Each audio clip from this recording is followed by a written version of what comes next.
है और रियलिटी कैसे पैदा करती है, ये सब कुछ एक बकवास इंटरप्रिटेशन है। डाइटर्स है और उनके बाद भी जो सिमिलर एक्सपेरिमेंट्स हुए इन 80s, उन्होंने एक ही तरफ इशारा किया कि असल में क्वांटम मैकेनिक्स में ये जो कंफ्यूजन है वो सारा का सारा सिर्फ दो शब्दों की वजह से ही पैदा हो रहा है, और वो शब्द है वेव फंक्शन कोलैप्स। इसकी जगह पर अगर हम क्वांटम डिकोहेरेंस इस शब्द का इस्तेमाल करें तो क्वांटम मैकेनिक्स सडनली पानी की तरह साफ हो जाता है, इतना साफ और सरल कि एक बच्चा भी उसे 4 लोगों को सिखा सकता है। दरअसल साल 1926 में जब श्रोडिंगर ने अपना इक्वेशन दिया था, तब उस वक्त एक जर्मन फिजिसिस्ट थे मैक्स बॉर्न करके। उन्होंने उस वेव इक्वेशन का मतलब समझाने के लिए फेमस बॉर्न रूल इन्वेंट किया था। इस बॉर्न रूल के मुताबिक जो हम स्क्रीन पर इंटरफेरेंस पैटर्न देखते हैं, उसका यह मतलब नहीं है कि पार्टिकल्स ब्रह्मांड में एक पानी जैसे फ्लूइड के रूप में एग्जिस्ट करते हैं। उसका सिंपली सिर्फ इतना मतलब है कि जिस तरह इस बहते पानी के सभी H2O मॉलिक्यूल्स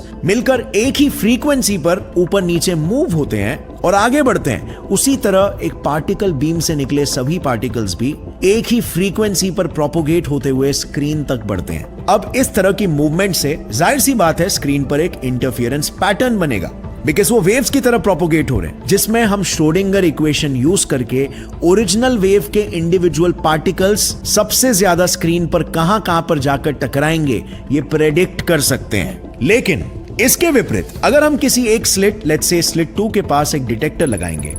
तो क्या होगा? ऑब्वियसली वो डिटेक्टर स्लिट 2 से निकलते पार्टिकल्स पर फोटॉन्स मारेगा, ताकि किसी शिप के सोनार सिस्टम की तरह वो बाउंस होकर वापस आए